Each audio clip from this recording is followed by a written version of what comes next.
的普段子のタクトレです。見てわかると思うのですが、私の動画はすべて合成音声と字幕で作成されています。これまではシナリオをテキストファイルに書いてから1行ずつコピーし、JTalk で音声ファイルを作成し、DaVinci Resolve の自作字幕テンプレートに貼り付けるという作業を行っていました。これがなかなか面倒くさい。以前、K 電リブで動画編集してた時は、それほど気にならなかったのですが、DaVinci Resolve は高機能な反面、操作性がいまいちなので、余計に面倒に感じるようになったのです。そこでこれらを自動化するためのスクリプトを作成することにしました。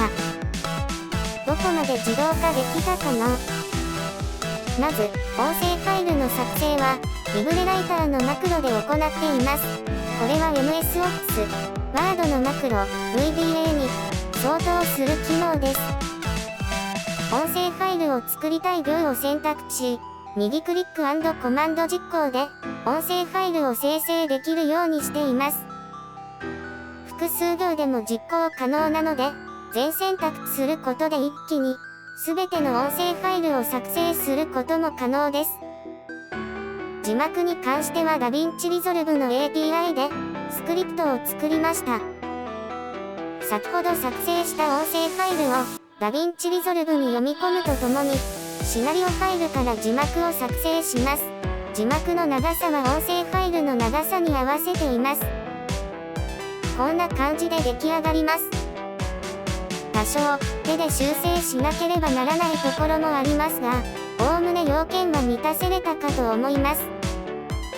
正直、DaVinci Resolve の API は、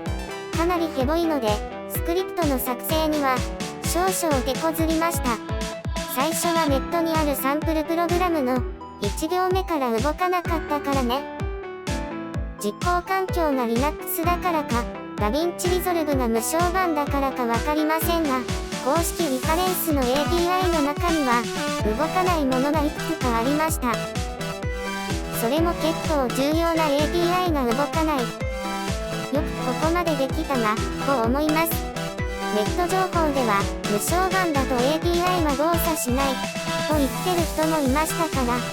ちなみに、DaVinci Resolve の環境設定で、外部スクリプトに仕様をローカルに設定する必要があるとの記述がありますが、18.6 の無償版ではこの項目は存在しませんし、設定しなくても API は使用できます。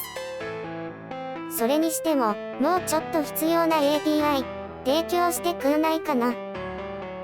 まあ、でも今まで数時間かかっていた作業が、数分で完了するようになったので、かなり楽になりました。では、また。